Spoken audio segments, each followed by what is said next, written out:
Então, partindo disso, nós vamos agora escutar uma leitura feita do profeta Oséias.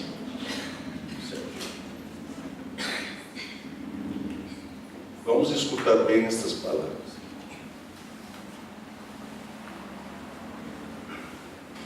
Quando Israel era criança, eu o amava do Egito, chamei o meu filho. Quanto mais, porém, eu os chamava, mais de mim eles se afastavam. Sacrificavam vítimas aos Baals, queimavam sacrifícios a seus ídolos. Sim, fui eu quem ensinou Efraim a andar, segurando-o pela mão. Só que eles não percebiam que era eu que deles cuidava. Eu os lacei com laços de amizade, eu os amarrei com cordas de amor. Fazia com eles com quem pega uma criança ao colo e atrás até junto ao rosto, para dar-lhes de comer. Eu me abaixava até eles. Obrigado. Por que nós lemos este texto de Oséias? Porque neste texto nós aprendemos como Deus educa o seu povo. Como Deus evangeliza o seu povo. A Efraim eu educava, diz o texto. Eu educava. O fazia crescer tendo pela mão. Mas eles não compreendiam que cuidava deles. Então, Deus é o educador. Deus é o evangelizador. E nós, de quem que nós podemos aprender? Como amar, como educar, como evangelizar? De Deus. Deus é a nossa fonte. A fonte da nossa preocupação educativa, como diz o Papa Francisco, da urgência. O Papa Francisco fala de urgência educativa. Hoje nós precisamos de educadores. Precisamos de alguém que eduque. Então, partindo disso, que Deus nos ensina a educar, eu gostaria de fazer algumas colocações, a partir daquilo que dizia Bento XVI. Bento XVI dizia que, se de um lado nós temos a tentação de culpar os pais por eles não terem mais a capacidade de educar, palavras do Papa, mérito. Por outro lado, diz o Papa, existe uma atmosfera, uma forma de cultura, para vocês vão me dizer se é verdade isso, que leva a pessoa a duvidar do valor que tem a pessoa humana, do significado da verdade, do bem, da bondade, da vida. Então, de um lado, nós somos tentados, por dizer, por isso que o nosso mundo está assim, por quê? Porque os nossos pais, infelizmente, deixaram de educar os seus filhos, de um lado. Do outro lado, temos que reconhecer que existe esta atmosfera, Papa Bento depois chamará esta atmosfera de relativismo, que tudo é relativo. O valor da família é relativo. Vale tanto enquanto. Quando não vale mais, não tem mais valor a família. A vida é um valor relativo, isto é, vai bem até que a vida não me incomoda. Quando uma criança me incomoda, já não vale mais. Você está entendendo? A pessoa humana tem um valor até um certo ponto. Quando não presta mais, então se joga fora. Esta é a atmosfera que existe no mundo. Eu estou sonhando, estou imaginando, estou fantasiando, ou vocês acham que seja verdade isso? A palavra do Papa só me fala, né? Mas o Papa que fala isso, Papa Bento XVI. Então, diz sempre o Papa Bento que ele prezou muito, lutou muito pela educação, pela urgência da educação nas nossas famílias. Então o Papa dizia assim: se torna, portanto, muito difícil transmitir a uma geração algo que seja valioso, certo. É difícil transmitir à nossa geração uma regra. Experimente botar uma regra para os nossos jovens para ver a reação. Uma regra, objetivos em torno dos quais construir a própria vida. Como dizer hoje para as gerações, para as novas gerações, olha que o caminho é esse. Olha que não pode fazer isso. Olha que pode fazer aquilo. Pôr os limites, hoje, para a nossa juventude, nossa criançada, é a coisa mais complicada. Estou sonhando? Não. Então, esse aqui é o contexto do qual nós estamos querendo começar a falar sobre educação. Agora, educar, dizia sempre o Papa Bento, quando ainda era Ratzinger, que não era ainda Papa, dizia que educar é ensinar as pessoas a arte de viver. Gostei muito desta expressão.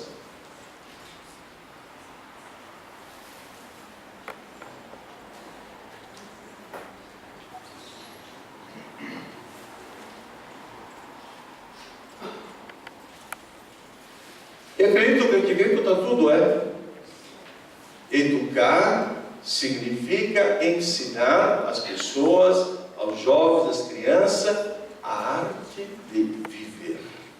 A arte de viver. E aí nós vamos ver Romanos. O que diz Romanos, capítulo 2, 12, versículo 2? O que diz São Paulo? Sempre em redação, tinha presente o objetivo família. Ele fala em outros contextos, mas nós vamos ficar com o objetivo família.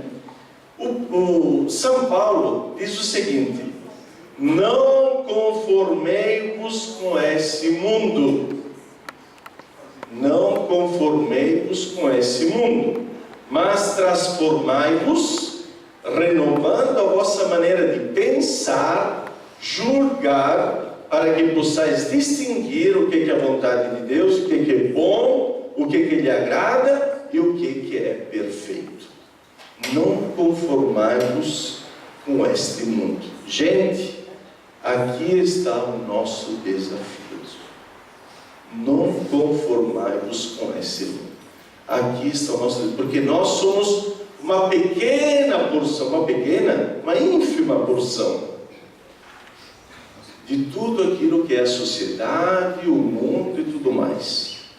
O que significa para nós não conformar-se com este mundo?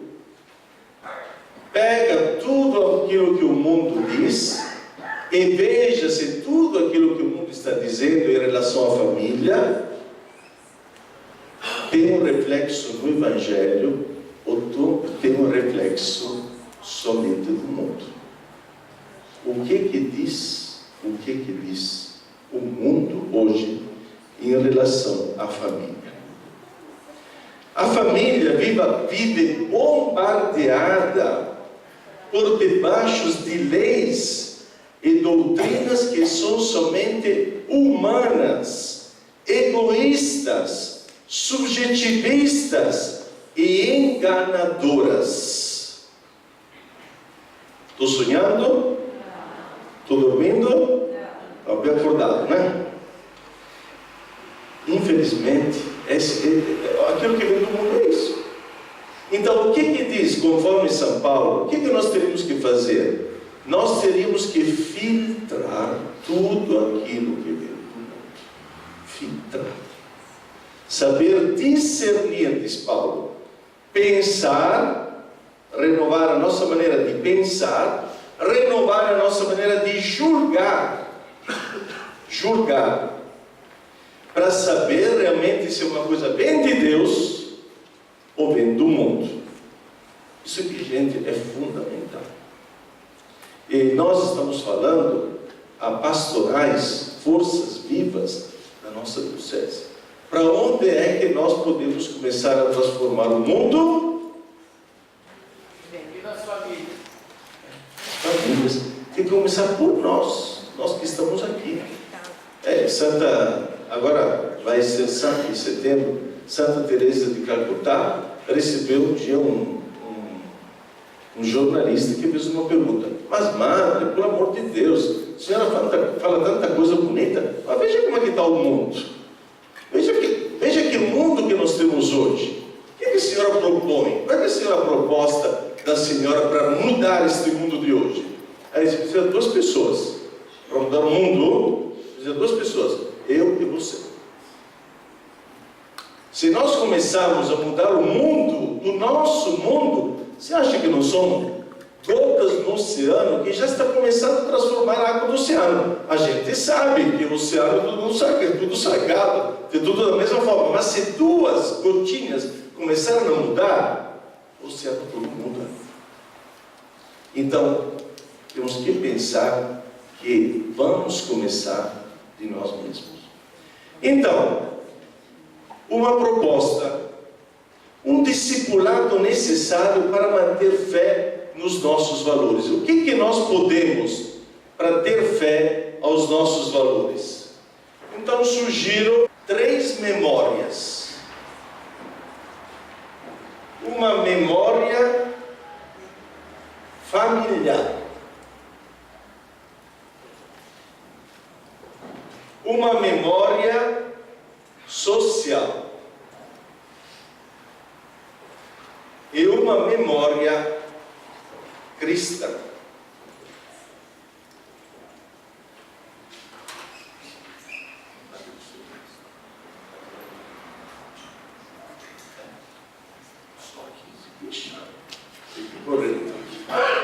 Então, a memória familiar. O que é a memória familiar? É a transmissão dos afetos. O nosso mundo hoje carece de amor, carece de afetos, carece de carinho. O que está faltando hoje justamente é isso. É uma memória dos afetos que vem de longe. Aonde que a criança nasce? Numa família. A família é a origem de tudo. De tudo. Depois vamos ver que não é só isso, porque vamos chegar na parte cristã. Mas a família é a origem de tudo. Se a criança não é bem acolhida dentro do lar, se a criança não é amada dentro do próprio lar, que criança será? Então, uma memória familiar, uma memória social, uma transmissão dos valores. Precisamos de uma transmissão dos valores, isto é, a família tem que transmitir aqueles valores que recebeu. Permita-me fazer uma pequena comparação, eu não quero sair do assunto. Eu estive na Guiné-Bissau, acho que o Belchior também, né? Esteve lá. Não chegou na Guiné, ele foi no Japão. Mas eu estive na Guiné-Bissau. Vocês sabem, alguém diz: nossa, o senhor volta atrás de 2000 anos, tudo bem. Mas sabe o que acontece lá à noite? Em lugar de ficar lá assistindo novelas, o que eles fazem na África? Nas várias tribos, os idosos, os avós, chamam toda a família, está toda ali reunida, preparam um fogaréu ali, faz um foguinho ali para ficar se esquentando, porque a noite baixa temperatura. Mas eles sentam, os avós, pai, mãe, filho, filha, todos de ao redor, todos sentadinhos. De fato, você passa, eu passava com um jipe para ir de um vilarejo para o outro, e perguntava para eles: o que está acontecendo? Eles estão todos reunidos? Pois é, esta é a formação da família. À noite, os avós contam aquilo que aconteceu no passado, com a família deles, com a família dos vizinhos, com a tribo, o que foi, o que não foi. Ali é a educação, ali começa a educação da família. E todas as noites a mesma coisa. E foi engraçado, porque eu pedi ao padre: vamos parar aqui, eu não entendo nada, você vai traduzir para mim. Então ele traduzia, e as crianças perguntavam: mas, vó, mas como é que era aquele tempo? Mas como é que era isso? Como é que era aquilo? Essa é a transmissão dos valores. Quando que nós transmitimos os valores? Quando? Posso... eu vou ser atrevido agora. Nós terceirizamos a memória social. Nós deixamos que outros falem. E como falam, não sabemos. Mas a gente delega para a escola, a gente delega para a catequese, ainda bem. A gente delega para a televisão, para a mídia, para o Pokémon, e lá vai. E lá vai. Claro, nós estamos delegando tudo isso. Não é gente. A gente está delegando outros para que façam o que nós teríamos que fazer. Esse é que é o problema. Terceiro, eu não tenho muito tempo, infelizmente, mas memória cristã. Aqui vem a transmissão, então, da fé. São as três memórias que constituem, para mim, o discipulado para manter fé aos valores. Hoje parece difícil repetir aquilo que dizia 2 Timóteo, primeiro capítulo, versículo 5. Recordo-me também da fé sincera que há em ti, dizia Paulo a Timóteo. Fé que habitou primeiro em tua avó, Laíde, em tua mãe, Eunice, e que certamente habita em ti. São Paulo apela para a fé que foi transmitida da avó para a mãe, da mãe para o filho. Uma fé que se transmite. Hoje parece tão difícil escutar isso. Então, muitas vezes encontramos famílias em que foi possível repassar este espírito de geração em geração. Vocês veem, tem famílias que conseguiram trabalhar este aspecto. Eu posso trazer um testemunho, tenho muito testemunho negativo da minha família, mas um é bom, um é positivo. Vou falar do positivo.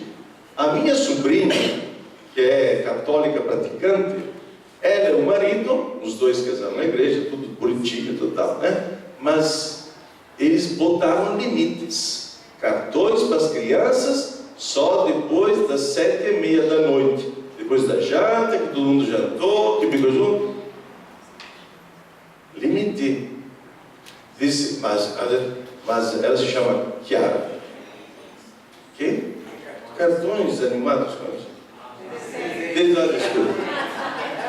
É que o meu italiano, ainda bem. É cartão italiano, me trai às vezes. Então, desenhos animados. Só depois das 7h30 da noite. Antes é impossível.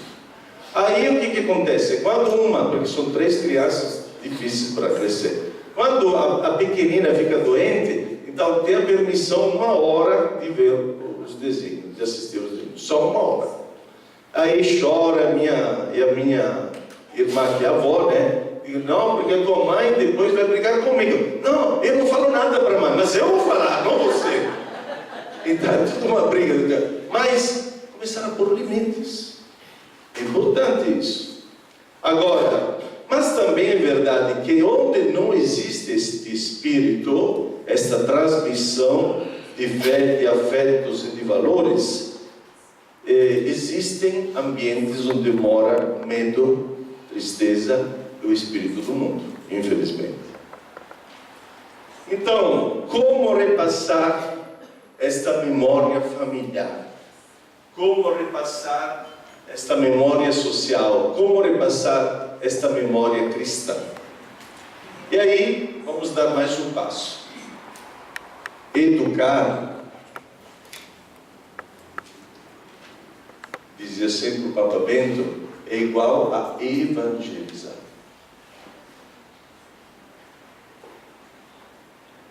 Educar é evangelizar. E aqui tenho 2 testemunhos de 2 grandes padres da igreja, São João Crisóstomo e Santo Agostinho. São João Crisóstomo dizia o seguinte: você quer ter um filho obediente? Olha, estamos no começo da igreja. Né? Você quer ter um filho obediente? Desde o início você deve crescer educando e admoestando no Senhor. Desde o início. A plantinha tem que ser plantada e tem que ser cuidada desde o início, senão vai dar uma planta torta. Não pense que seja inútil para ele escutar a Sagrada Escritura. São João Crisóstomo.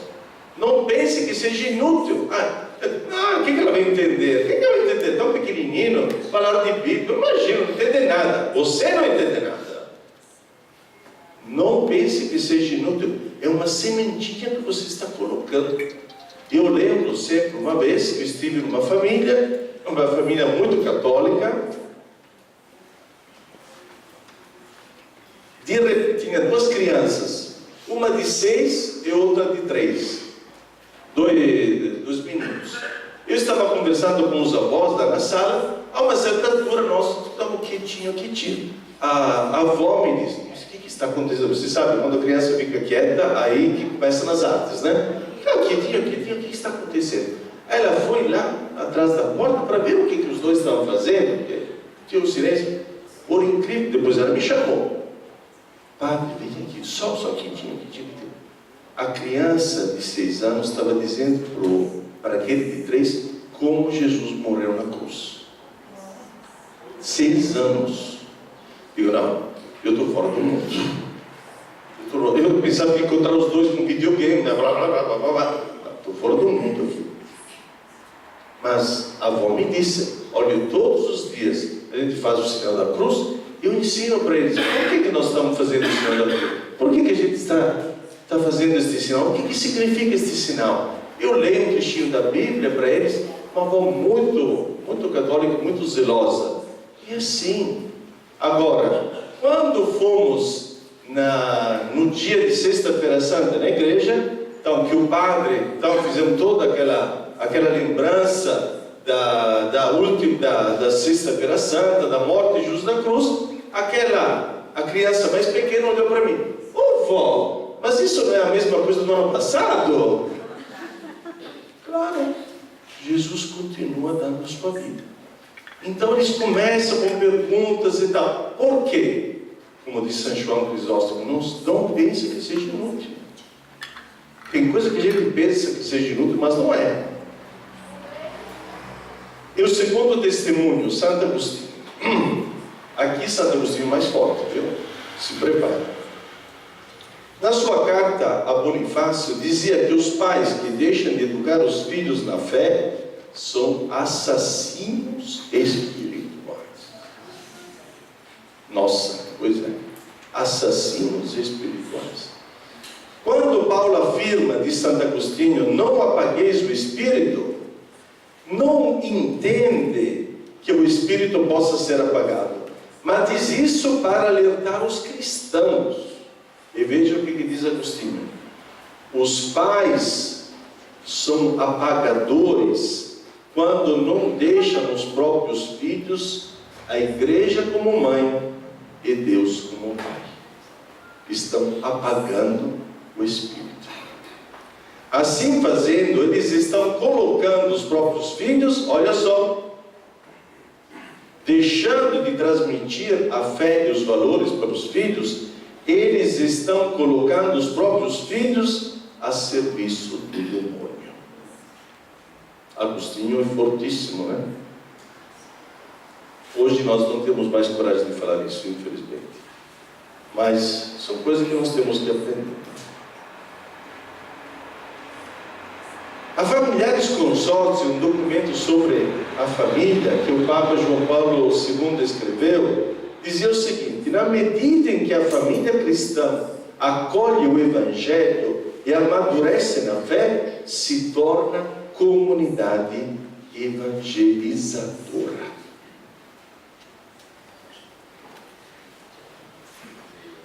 Aí eu vou dar um pulo, vocês me perdoem, né? Mas tem que dar um pulo. Posso continuar? Olha, o padre mandou, eu obedeço, viu? Sempre assim. Nós vamos terminar rapidinho. Os jovens não sabem mais como viver, porque nós adultos muitas vezes deixamos de ensinar a eles como viver. Não é um senso de culpa que a gente quer criar agora, pelo amor de Deus, né? Mas é só uma reflexão para pensar como podemos incrustar um trabalho com as famílias nos próximos dias, proximamente. Então, deixamos de ensinar a eles como se vive, deixamos de ensinar a eles como permanecer no amor e não esgotá-lo. E uma frase bem forte que eu quero deixar para vocês hoje: quem não defende a família hoje, ofende os jovens. Ofende os jovens que virão amanhã. Então, sempre São João Crisóstomo dizia: uma grande responsabilidade que nos foi confiada por Deus são os nossos filhos. E aqui falo não só no termo de família, mas em termos de educadores também, porque muitos de nós estão à frente de pastorais. Então, é bom que saibamos isso. Uma grande responsabilidade são os nossos filhos. Portanto, dizia São João Crisóstomo, preocupemo-nos e façamos de tudo para que o demônio não os tire de nós. Vocês estão vendo que seja Agostinho e São João Crisóstomo estão apelando por uma força negativa. É contra esta força, muitas vezes, que a família deve lutar, constantemente. Então, preocupemos-nos e façamos de tudo para que o demônio não os tire de nós. Mas, entre vocês, acontece o contrário. Já 1000 e mais anos atrás, aconteceu o contrário. Graças a Deus nos consolamos, não? Nós não nos preocupamos mais para deixar, nós nos preocupamos mais para deixar propriedades e bens materiais para os nossos filhos, e assim somos dispensados de pensar nos valores que eles devem viver. Estou sonhando? São João Crisóstomo é mentiroso? Nem se pode falar isso. Então, 3 caminhos. Primeiro, a família vive de um chamado.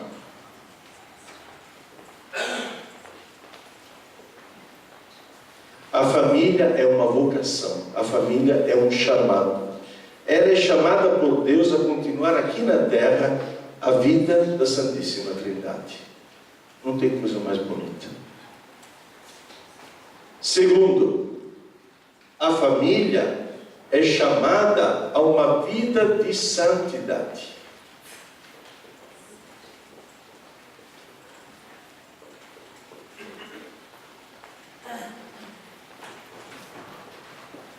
E aqui gostaria de dizer que não estamos nos referindo somente nos casais, casados regularmente na igreja, mas este livro que o Papa escreveu para nós está nos educando a entender que também aqueles que tiveram um fracasso na primeira união têm toda a oportunidade de recomeçar uma outra vida.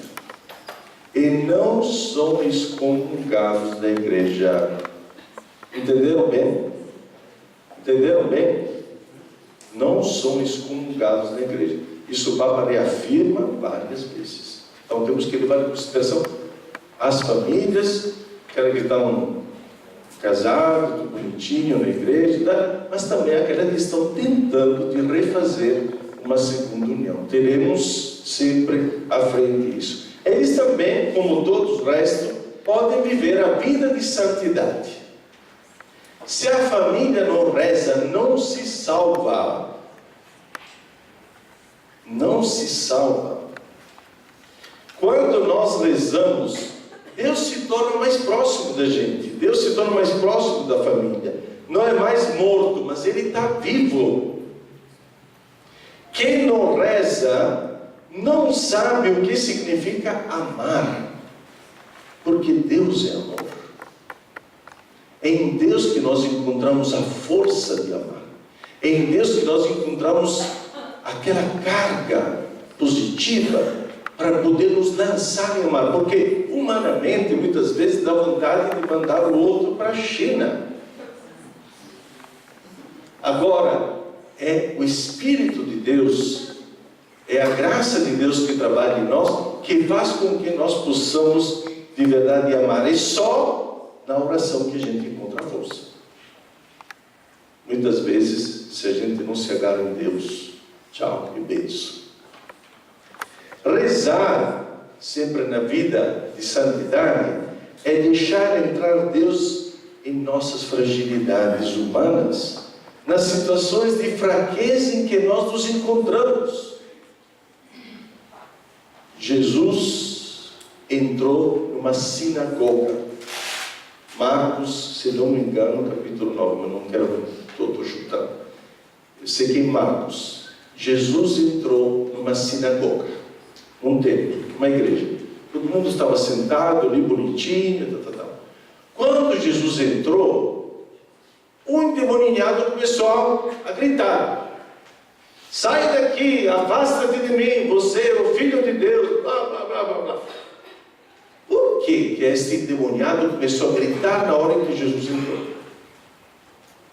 Antes já estava lá, tudo bonitinho, tranquilo e tal. Isto é, a presença de Deus desenterra os nossos esqueletos, desenterra o mal que existe entre nós, desenterra as divisões, desenterra o não diálogo. A presença de Deus faz com que venha à tona o mal que existe, a fraqueza que existe, porque todo mundo tem as suas fraquezas.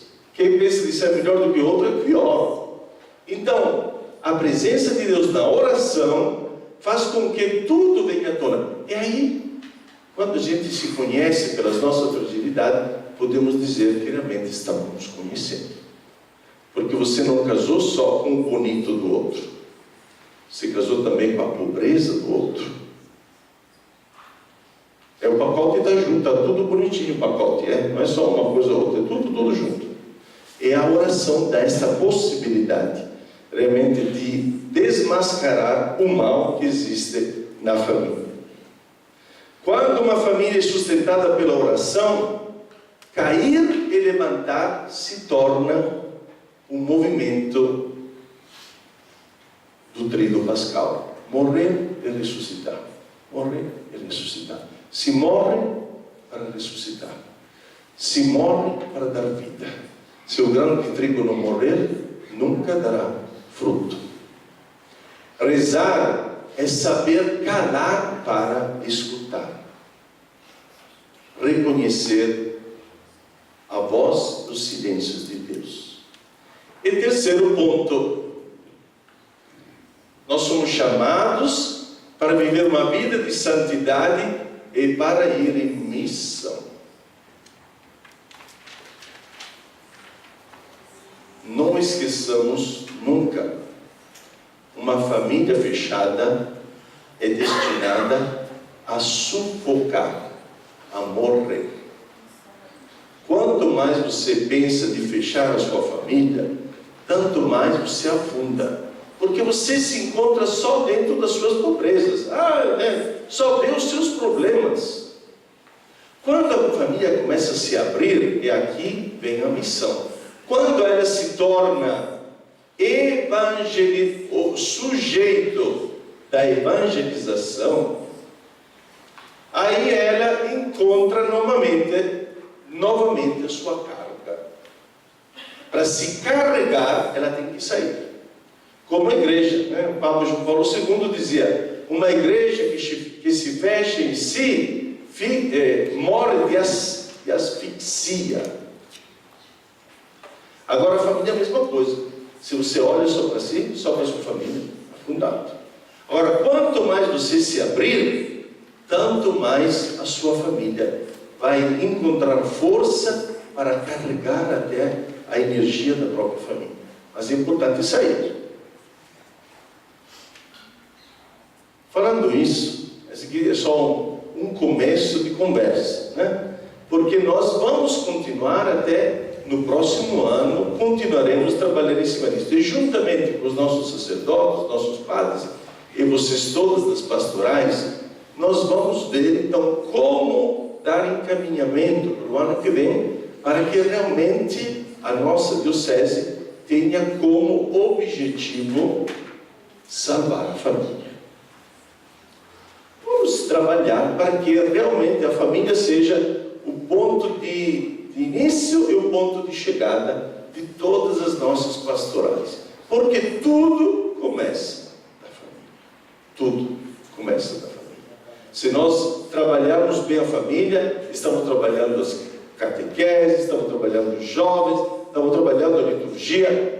Dizia o padre Ari no nosso setor, né? Então, que não seja só, não era o padre, desculpe, outro, mas que se trabalhe o tripé, isto é, não só a família em si, mas com a família a gente trabalha tudo, porque as pastorais todas têm como eixo transversal a família.